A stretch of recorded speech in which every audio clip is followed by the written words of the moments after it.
বাংলাদেশের আসন্ন দ্বাদশ জাতীয় সংসদ নির্বাচনকে কেন্দ্র করে দেশ জুড়ে ক্রমশ ঘনীভূত হচ্ছে অস্থিরতা ও অনিশ্চয়তার মেঘ।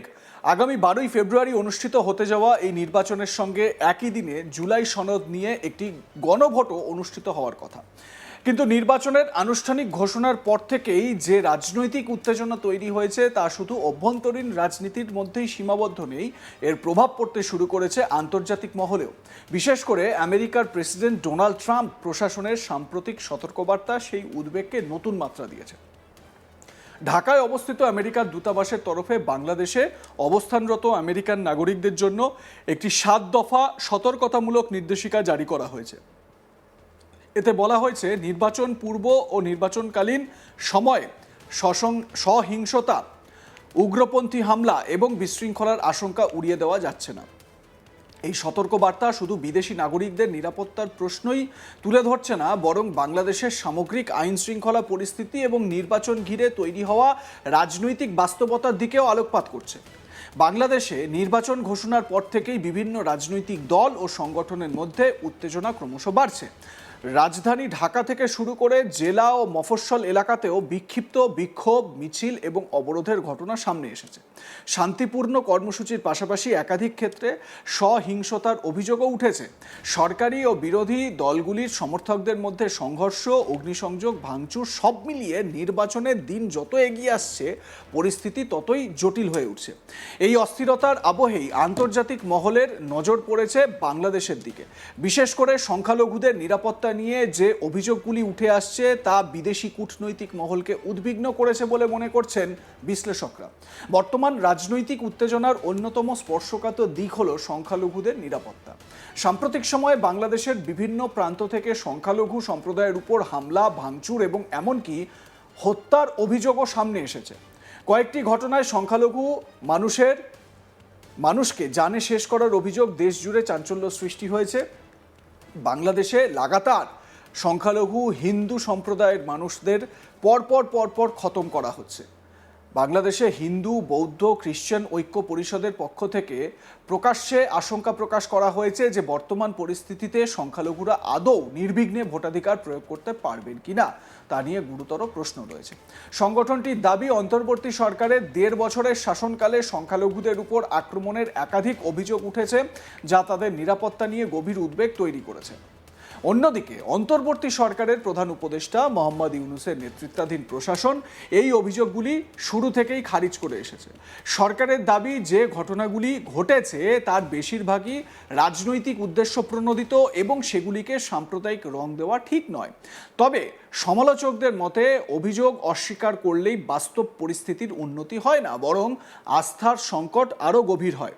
এই প্রেক্ষাপটেই ঢাকার আমেরিকার দূতাবাস বাংলাদেশে থাকা আমেরিকান নাগরিকদের জন্য বিস্তারিত সতর্কতা জারি করেছে। নির্দেশিকায় স্পষ্টভাবে উল্লেখ করা হয়েছে যে নির্বাচন চলাকালীন সহিংসতা বা উগ্রপন্থী হামলার সম্ভাবনা রয়েছে। বিশেষ করে ধর্মীয় স্থান, বড় জনসমাগম এবং রাজনৈতিক সভা সমাবেশ দুষ্কৃতীদের নিশানায় থাকতে পারে বলে আশঙ্কা প্রকাশ করা হয়েছে। আমেরিকার নাগরিকদের উদ্দেশ্যে দূতাবাসের পরামর্শ, বড় জনসমাগম ও রাজনৈতিক বিক্ষোভ এড়িয়ে চলতে হবে। যে কোনো সভা সমাবেশ বা মিছিল থেকে দূরে থাকতে হবে। সর্বদা আশপাশের পরিবেশ সম্পর্কে সচেতন থাকতে হবে। স্থানীয় সংবাদ মাধ্যমের খবর নিয়মিত অনুসরণ করতে হবে। জরুরি পরিস্থিতির জন্য মোবাইল ফোন সবসময় চার্জ দিয়ে রাখতে হবে। বিকল্প যাতায়াত পরিকল্পনা আগে থেকেই ভেবে রাখতে হবে।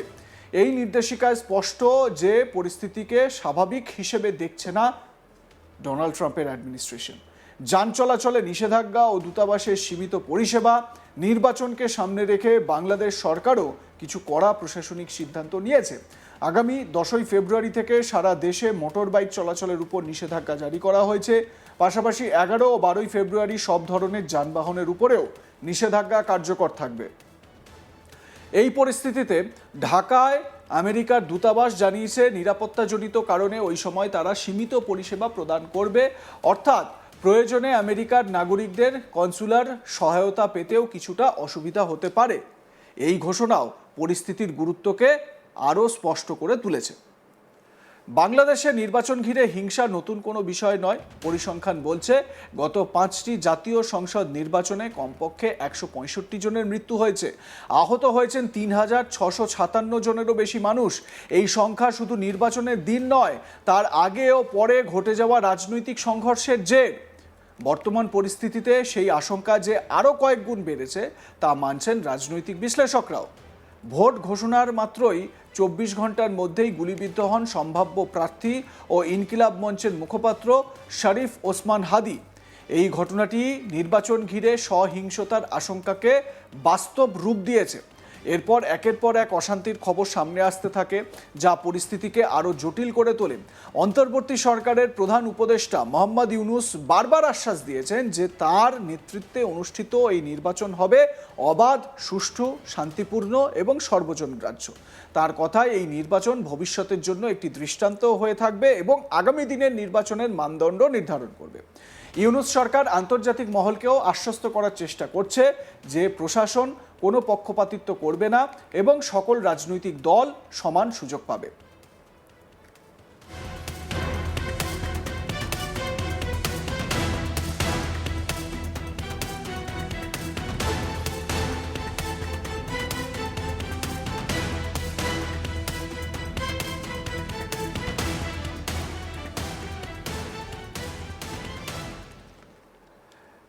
তবে বাস্তবে মাঠ পর্যায়ে মানে গ্রাউন্ড রিয়ালিটি যা, সেটা হচ্ছে উত্তেজনা ও সহিংসতার ছবি উঠে আসছে। তা এই আশ্বাসের সঙ্গে কতটা সঙ্গতিপূর্ণ সেই প্রশ্ন থেকেই যাচ্ছে। মানে সরকারের মতন আশ্বাস তো দিচ্ছে, কিন্তু সাধারণ মানুষ কি আশ্বস্ত হতে পারছেন? বিশেষ করে সংখ্যালঘু সম্প্রদায়ের মানুষরা কি আশ্বস্ত হতে পারছেন? মাথায় রাখতে হবে, আমেরিকার নাগরিক যারা বাংলাদেশে থাকছেন কোনো কারণে, কাজবাজের সূত্রে বা কোনো কারণে ঘুরতে যাওয়ার ক্ষেত্রে, তারাও কিন্তু বেশিরভাগই খ্রিশ্চান। আর সংখ্যালঘু হিন্দু, বৌদ্ধ, খ্রিশ্চানদের ওপরেও সমানভাবে নির্যাতন চলছে বাংলাদেশে এই মুহূর্তে। আমেরিকার প্রশাসন ইতিমধ্যেই স্পষ্ট করে দিয়েছে যে বাংলাদেশের এই নির্বাচনে তারা কোনো রাজনৈতিক দলের পক্ষ নেবে না। আমেরিকার দাবি, তারা কেবল একটি অবাধ ও শান্তিপূর্ণ নির্বাচন দেখতে চায়। তবে এই একই সঙ্গে আমেরিকার নাগরিকদের জন্য সতর্কবার্তা জারি করে তারা কার্যত স্বীকার করে নিয়েছে যে পরিস্থিতি নিয়ে তাদের গভীর উদ্বেগ রয়েছে। বিশ্লেষকদের মতে এই সতর্কতা একদিকে যেমন নাগরিক নিরাপত্তার প্রশ্ন তুলে দিচ্ছে, তেমনি অন্যদিকে এটি বাংলাদেশের রাজনৈতিক পরিস্থিতি সম্পর্কে একটি কূটনৈতিক বার্তাও বহন করছে। অর্থাৎ আন্তর্জাতিক মহল পরিস্থিতি নিবিড়ভাবে পর্যবেক্ষণ করছে এবং যে কোনো বড় অঘটন দেশের ভাবমূর্তিতে নেতিবাচক প্রভাব ফেলতে পারে। বাংলাদেশ যে বিদেশি পর্যটকদের জন্য বা বিদেশি নাগরিকদের জন্য সুরক্ষিত নয়, ডোনাল্ড ট্রাম্পের প্রশাসনের তরফ থেকে এই সতর্কবার্তা জারি করাই তার অন্যতম একটা উদাহরণ। আপনাদের মতামতের বিষয়ে কি জানাতে থাকুন, দেখতে থাকুন আজ তাক বাংলা। সাবস্ক্রাইব করুন আমাদের ইউটিউব চ্যানেলটি, বেল আইকন প্রেস করুন নোটিফিকেশন পেতে।